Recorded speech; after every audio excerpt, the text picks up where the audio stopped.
Welcome, my darling. Hello, it's Anna Wilson. I am a spiritual fertility coach, psychic, and mum to my gorgeous little boy, Ollie. And this video I'm going to do is all about AMH. More importantly, because this is what you want to know, how I managed to increase my AMH from 10.2 to 18.5 in just under a year. And I did that without fancy diet, endless pregnancy vitamins, or additional weight loss. In fact, I put a little bit of weight on. And this video is going to explain a bit more for you about AMH, what it is, why it's important, and more importantly, I'm going to share with you the exact steps I took to get my AMH up. So, welcome, come on in. Now, if you haven't already, make sure you hit subscribe, just so that you are made aware of when you get, other videos and things come out from me, because you don't want to miss them, trust me. Now, let's crack straight on, okay? AMH. So, what is AMH? Now, if you're anything like me, before you came into this whole fertility game, it's like I thought AMH was like a band from the 80s. Like, what the hell is all of, and like clinical stuff, they like to use all of these abbreviations and acronyms and Christ knows what else. So it's a bit of a nightmare. You're not quite sure what all of these things mean. So long story short, okay, and I'm not clinical. That's not my bag. That's not my area of expertise. But AMH basically means anti-Müllerian hormone. Anti-Müllerian hormone. And like I said, I'm not clinical, but basically it's a protein that is produced by the cells in your ovarian follicles. There, and I had to read that just to remind myself of it. And that protein basically gives the marker. So when you take blood, it's a blood test to do your AMH. They measure those proteins, and it basically tells us your ovarian reserve. Okay, so it's important because that test is a marker of how many eggs you've got. That's why it's important. So if you've never done any sort of fertility treatment or anything, I talk to some ladies who don't even know what AMH is, and they've been struggling to conceive for quite some time, but because they've never had to have that clinical intervention, normally that's when you're made aware of what this thing is. Now, I believe that's like everyone should have this test. So particularly now, us ladies, we're quite career driven. We want to get our lives in check often before we have our kids. And this is about making sure that you give yourself enough time and you know what your body's doing, and you give yourself, I suppose, the information and the intelligence you need around your ovarian reserve. So it's important because obviously your ovarian reserve is basically how many eggs you've got. So if you have a high AMH reading, like, you're good to go. You've got plenty of eggs. And normally people with PCOS, which I've got, they have quite high readings. I didn't. I had a fairly low reading, and that worried me at the time because I should have had quite a high reading because I've got PCOS, and that panicked me even more. But basically, high reading, loads of eggs, low reading, not so many. And this is about obviously making sure that you are doing everything you can to fall pregnant, and you have the intelligence that you need in order to make that happen. This is why sometimes getting an AMH test, a blood test, can be quite useful, because if it's not happening, and you get your test back and it says, do you know what, your AMH is quite good. You've got plenty of eggs. I don't know why this is not happening. Again, that tells you, right, okay, so I've sectioned that off. It's nothing clinical. Let's get back to this area. So it's just helpful to give you a bit of intelligence, really, which is why we chose to have our AMH tested, and just to get a bit of information as to where our egg reserve lies. So for me and my wife Amy, my egg reserve was lower than hers. In fact, it was quite a lot lower than hers. So what that did for us is that said, right, Anna, you're going to go first. So had it been the other way around, had Amy's egg reserve been a bit lower than mine, Amy would have gone first. But she didn't. I went first because mine was lower. And yeah, mine was on the low side. Mine was 10.2. Now, it's not the lowest AMH, don't get me wrong, but the doctor did say to me, you need to get a bit of a wriggle on. As long as you're, within the next year, I think he said, you need to be getting your act together to make sure that you're coming in for treatment, because, yeah, it's on the low side. Now, that panicked me straight away. Of course it did. And then from then, things just seemed to bloody spiral. But anyway, that's another video. Now, your AMH is important, obviously, because you want as many eggs as possible in your body to help you try to conceive, because it just increases your chances. The less eggs you've got, the less chance you're going to, that it will happen. So your AMH, remember, it changes over time. Okay, so when you are born with all of the eggs that you'll ever need. And slowly over time, it goes down and down and down and down until eventually you hit the point where there's just no eggs left. Okay, and your body does all of these strange things that, yeah, my mum tells me about and I don't even want to know. So AMH does reduce with age, and sometimes quite dramatically it can reduce. So if there's other factors contributing to this, so stress, oh my God, that was a massive one. People under extreme stress can actually stop you ovulating altogether. It can stop your periods coming completely. Your body will just like shut down. And I nearly reached that point. I was so stressed at parts of this fertility journey that I nearly reached the point where, you know, my cycle has always been quite regular. And my cycle suddenly went from something like 25, 26 days to like 40, 45 days. It was stress. That's it. It's like this stress in your mind. This is why I do what I do. It can have such a massive effect on the way that your body works. Okay, so AMH will reduce over time. It will reduce with age. So for me, obviously, when I had my first reading, it was 10.2. When I went back to get my second reading, I thought, oh God, like it's nearly a year later. I'm about to go into my IVF treatment. I've had a couple of IUI treatments that haven't worked, and my AMH is going to be probably bloody half of that, maybe, I don't know. And so to my surprise, when I went to the clinic and they tested me, and I remember it clearly because the nurse literally had to double check her records because she said, well, hang on, your AMH has increased to 18.5.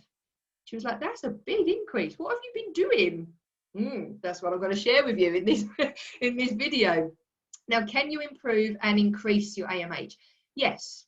And there's things you can do. There's diet changes you can make, and there's a lot of fantastic coaches online that will tell you about some diet changes that you can do, very simple things that you need to make. There's vitamins. I think I've heard that there's a bit of a link between certain vitamins that you can take as well, and also obviously increasing your AMH. Weight loss, you know, if you're a big girl, lose a bit of weight, that's going to help with your AMH. There's things that you can do. You just got to Google it. You've got to have a look. I say there's various coaches out there. That's not my bag. That's not my area of expertise. Me personally, didn't change anything in my diet. I ate maybe a bit more fruit and veg. Didn't even research what fruit and veg. I just started, you know, just ate a bit more. Whereas I had 5 a day before, maybe I had 7 a day.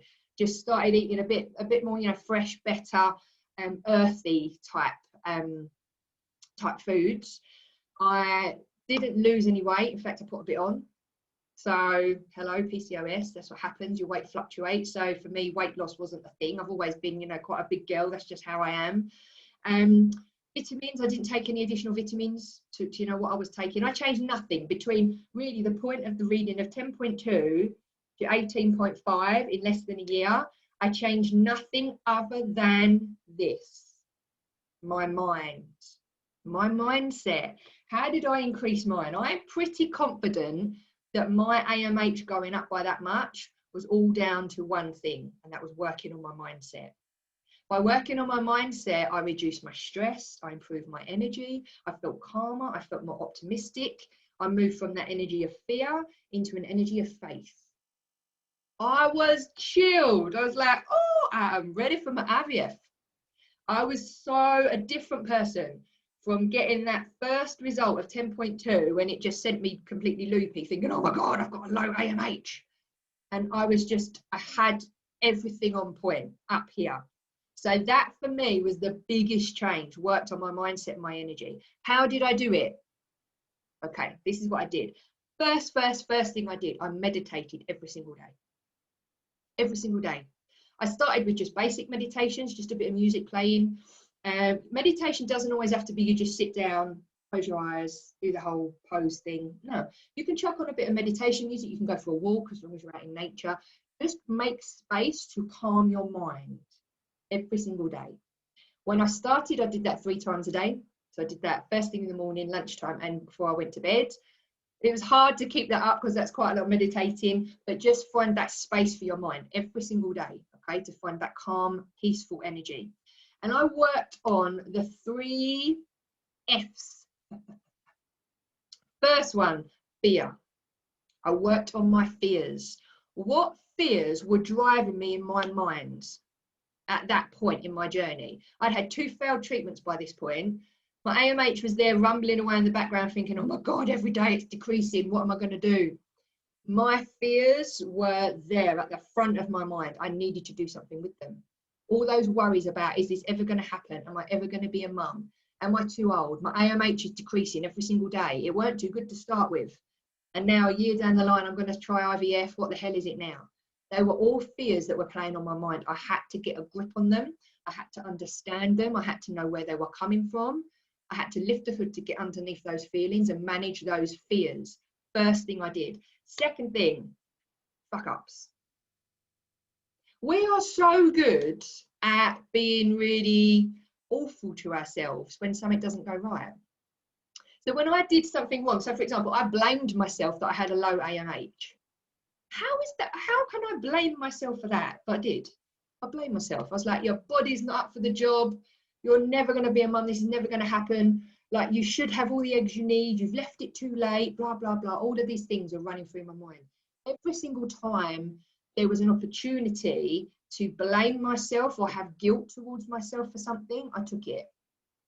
I was so awful to myself for so long. I needed to get on top of that, because by sitting in that energy of guilt and resentment towards myself, thinking my body was never going to be able to do this, when you're sitting in that, okay, thoughts become things. If I'm thinking my body's not going to do it, what do you think is going to happen? Your body's not going to do it. Your body's going to go, all right, Anna, fair enough. I won't bother.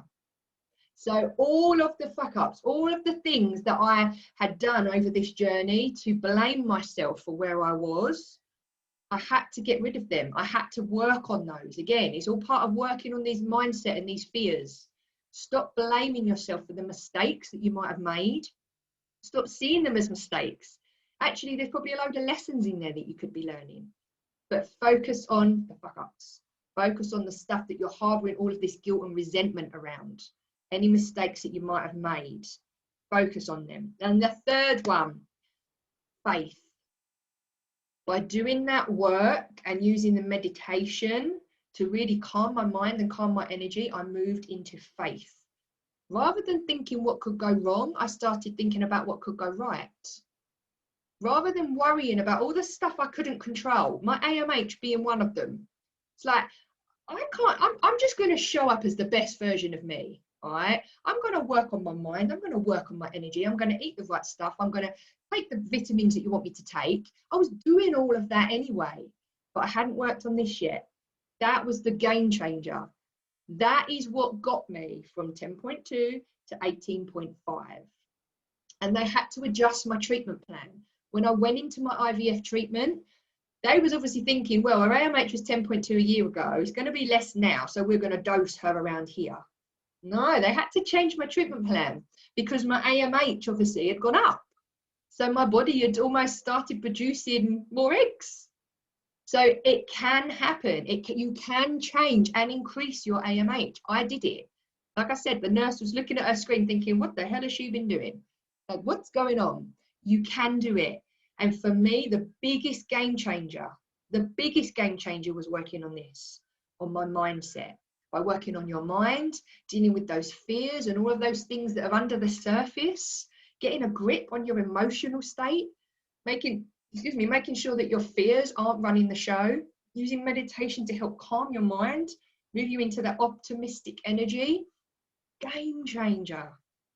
And it helped to clinically improve my chances of becoming a mum. And what happened? First cycle IVF, I fell pregnant. I knew it was going to happen. I knew it was coming. I was ready. And you know what? I'd let go of the outcome. I was going to be a mum. I was so confident about that. I didn't know how, I didn't know when. I couldn't control the how or when. We can't control that. I knew I was going to be a mum, whether it was that cycle, the next cycle, the next cycle. I just had to show up being the best version of me, doing everything I possibly could. That's how I managed to increase my AMH so dramatically. And I'm sure that that contributed to me having all of these amazing eggs come out. I've got like 22 eggs or something. Where I still got eggs in the freezer now. Still got my little baby embryos in the freezer now because I had one, only needed one, and I've got my beautiful baby boy because of it. So that in a nutshell is how I managed to increase my AMH without doing all of the things, like I said, like massive diet changes, loads of weight loss. I put weight on. It was my mindset. It was my mindset that was the key for me. Okay, so I hope that's helped. Okay, what I want you to do is, if you're watching this and you're thinking, okay, how can I do this? How can I increase my AMH?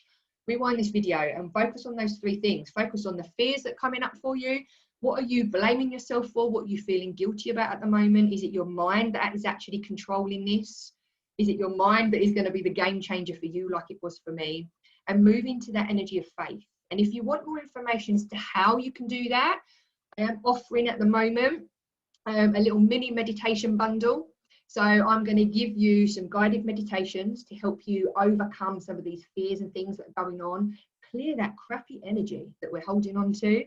And also I'm going to give you some bonus material, which is going to be like workshops and affirmation audios and things like that. It's going to help you process those fears in a bit more detail. So a little bundle. I'm going to put a link underneath this video as well. So if you want to check that out, please do. Hit me up, let me know if you've enjoyed this video. Okay, put some comments down below. Hopefully it's been helpful for you. Don't forget to subscribe, and I will see you on the next one. All right, my lovelies, take care.